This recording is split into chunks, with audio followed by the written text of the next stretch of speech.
অপেক্ষাকে আমি আজও ছাড়তে পারিনি। হ্যাঁ, অপেক্ষার কথাই বলছি। ভালোবাসার রক্তিম ধারালো স্নিগ্ধ ছোঁয়ায় এ হৃদয় থেকে এক এক করে ছেড়ে গেছে সব লোভ, হিংসা, ক্রোধ, অহংকার, স্বার্থপরতা, সবকিছু। কিন্তু অপেক্ষা অপেক্ষা আমাকে আজও ছেড়ে যেতে পারেনি। আমি ভালোবাসার জন্য সব কিছু ছেড়েছি, শুধু অপেক্ষা ছাড়া। অপেক্ষাকে আমি আজও হৃদয়ের গহীনতম অংশে অবরুদ্ধ করে বেঁচে আছি। অনেকেই বলে অপেক্ষা হচ্ছে শুদ্ধতম ভালোবাসার প্রকাশ।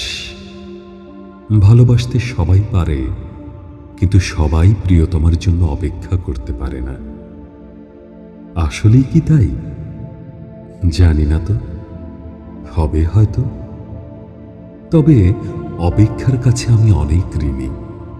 প্রিয়তমার জন্য অপেক্ষা আমাকে পাখির মতো সহজ হতে শিখিয়েছে, শিশুর মতো অনাবিল হতে শিখিয়েছে, আকাশের মতো বিশাল হতে শিখিয়েছে, ফুলের মতো স্নিগ্ধ সুন্দর হতে শিখিয়েছে।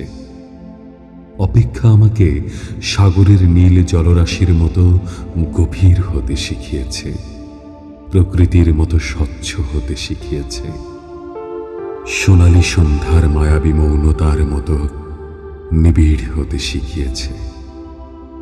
শেষ পর্যন্ত অপেক্ষা আমাকে কবিতার মায়াবী অনিন্দ ভুবনের কাছে নিয়ে গেছে।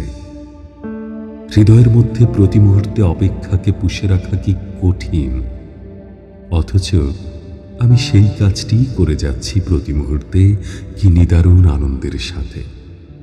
আহ, অপেক্ষা, তুমি কত বেদনার্দ্র সুন্দর,